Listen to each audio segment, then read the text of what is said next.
Camouflage, the act of disguising something to hide it from view or deceive an observer. Painting camo can be a challenge because it breaks the rules that we normally try and follow when painting minis.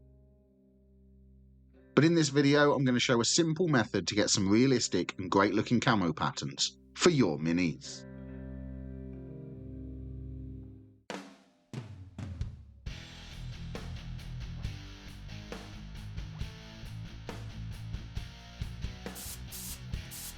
Modern military camouflage often uses a combination of 3 or 4 different colours to try and disguise someone and make them hard to distinguish from their surroundings.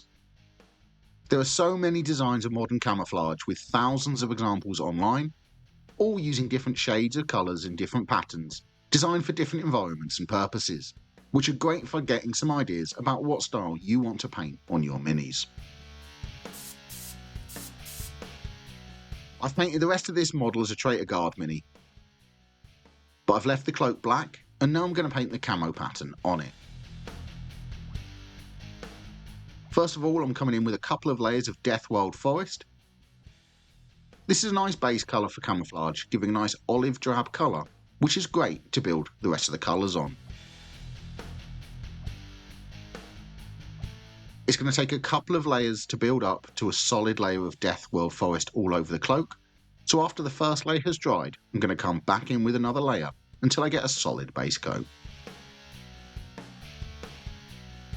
On this model I'm going for the traditional look most people think of when they hear camouflage. There are loads of different styles though. If you'd like to see me take on snow, desert, urban and some of the other styles, even the dazzle style camouflage used by the Navy, let me know in the comments down below.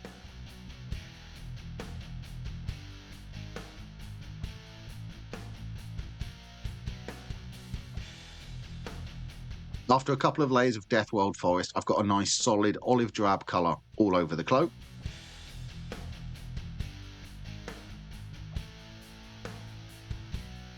So now I'm coming in with some Caliban green, and I'm applying this in blotches all over the cloak. I'm trying to keep the paint quite thin and almost stippling the shapes onto the cloak. I don't want these areas to be uniformed in any way, each one should be a unique size and shape. I also don't want uniform spacing between the shapes either. The point of these spots is to break up the shape of the wearer, so they should all be different from each other and without any sharp edges or angles. You can have them coming in from different directions and different sizes. They should look as random and natural as possible.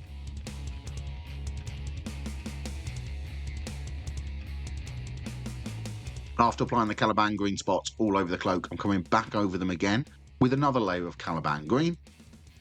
This second coat will help make the colour a solid block and remove any brush marks that may be on the first layer. The Caliban green is a great second colour for the camo pattern. It works well with the Death World Forest base layer, adds a bit of contrast without being too stark, and this is where painting camouflage breaks the normal rules for mini painting.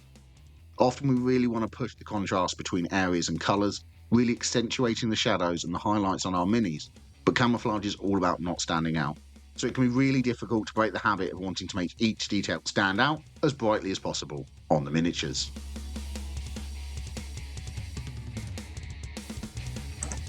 With the second layer of Caliban green applied, you can see how those dark green areas have become a solid colour. Now I'm going to come in with some Steel Legion drab. And I'm doing much the same as I did with the Caliban green.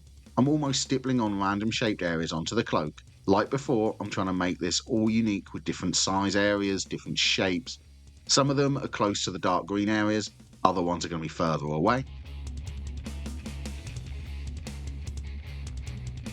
The Steel Legion drab adds a brown to the cloak, helping to give it that natural look. You could use Mournfang brown for this if you want a slightly darker look to the camouflage, depending on the colours of the camo pattern you've taken inspiration from.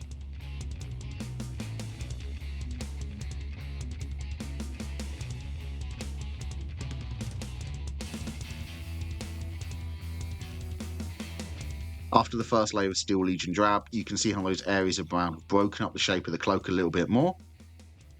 But now I'm coming in with a second layer to make sure that the areas have a solid coat and to hide any brush strokes that may be showing. The main purpose of camouflage is to hide the shape of a person. Humans are really good at spotting the shape of other people, So the patterns are used to help break up that human silhouette, making them really hard to spot. This is of course breaking another rule of mini painting, where normally I try and really show off the shape of the model, especially to make it easy to spot when playing a game. This is one of the reasons why camouflage space marines are so rare. The shape of them is so iconic that using camouflage to hide that shape would make playing the game on the tabletop a lot more difficult. With the second layer of Steel Legion Drab applied, you can see how that camo pattern's really starting to form on the cloak now. So now with some Xandri dust, I'm going to break up the shape even more. I'm applying this in uneven line-like patterns all over the model, around the shapes we've already painted. Still kind of stippling this on so it doesn't have any straight lines or sharp angles. I'm painting this kind of like vines creeping through the pattern that we've already painted on the cloak. In some areas I'm painting larger parts and in others I'm keeping it thin.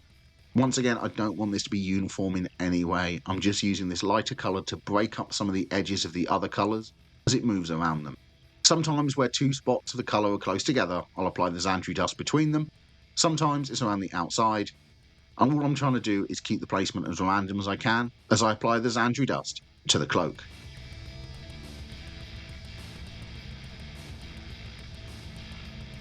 And after the first coat, it's broken up those shapes quite a bit. But now I'm applying a second layer, as before, just to make sure that the areas of Xandri dust have a nice solid coat and to make sure that the shapes of the areas is as random as it can be. And with the third colour, the camo cloak is really starting to come together. You could stop after just the three colours, as a lot of the older camouflage patterns were just three colour mixes. But today most modern designs use four, which is why I'll be coming in with one final colour after the Xandri dust.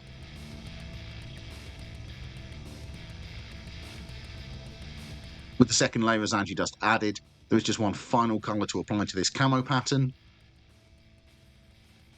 And that will be with some Corvus black. I'm just going to add the final details. Much like with the Xandri dust, I'm applying this as splotchy lines going around the shapes of the other parts of the camo pattern.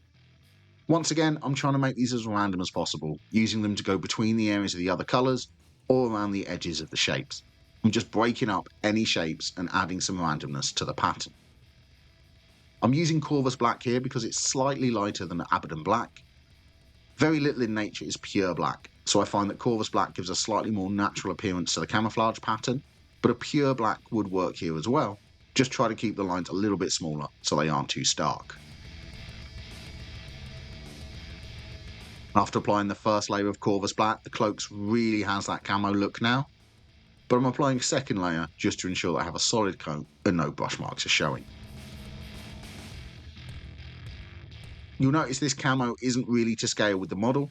That's because it would look really messy to paint camouflage to scale. By painting the pattern larger than it should be, it will read as the camo pattern, whereas if you tried to scale it down, it would just be a mess of tiny spots of all of the colours. It would look like it's going to draw more attention to the model, so it's something we really don't want to keep to scale to ensure that we get some nice looking camo and it's still readable as a camouflage cloak. After the second coat of Corvus black has been applied, that is all of the pattern painted, so the next step is to add a subtle shade. For this I'm using a Thonian camo shade, which I'm thinning down with a bit of water, and I'm going to apply this all over the cloak. But I really don't want it to pool in the recesses of the cloak. I just want that subtle darkening of those recesses and to tie all of the other colours together.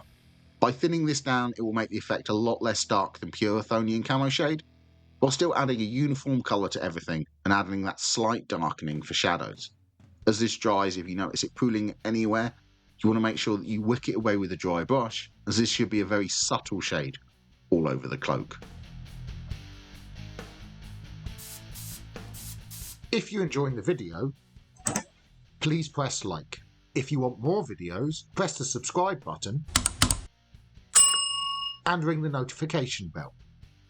If you would like to support the channel and become a member, please press the join button down below. And after that shade has dried, you can see how it's tied all of the colours together and given a slight shadow effect into the folds of the cloak. Now it's time for some very subtle highlighting. First up with some Deathworld Forest again, I'm applying an edge highlight but only to the most raised areas of fabric like the tops of the folds. This will just brighten up this area a little bit after it was darkened down by the shade, but I'm just catching the parts that don't have another colour to them, so this is just the areas that were originally painted Deathworld Forest. I don't want this to be a bright highlight, just a subtle one to bring out the shape of the mini.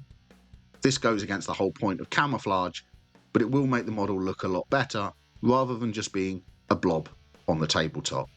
So this is where the rules of mini painting and the rules of camouflage don't always mix, but the end result should be a really nice looking mini.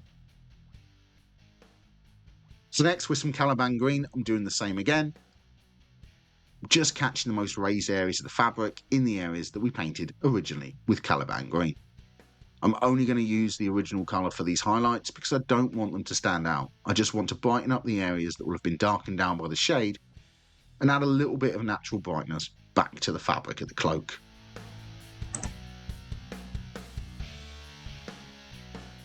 So now with some Steel Legion Drab, I'm catching the tops of the areas that we painted with Steel Legion Drab for the base coat. Normally when highlighting a pattern, I would add highlights around the colours to make them stand out. As the whole point of this paint scheme is to blend in, I'm just catching those top parts of the folds that I want the colours to sort of blend into each other because that's what will give that camouflage look.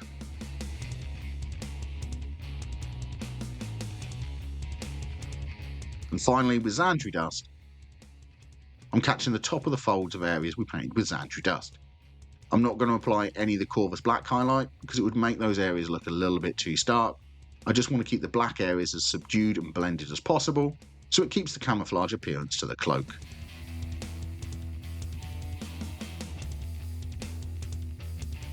And with the Xandri Dust highlight applied, that is how to paint a camouflage pattern on a cloak.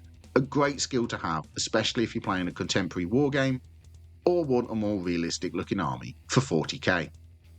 So let me know in the comments down below, are there any other camouflage patterns you would like to see me paint? Or any other uniforms you'd like to see me have a go at? Please don't forget to like and subscribe. And as always, an extra special thank you to our Tea Lover channel member Jenkins. Your support really does help out a lot. And happy painting!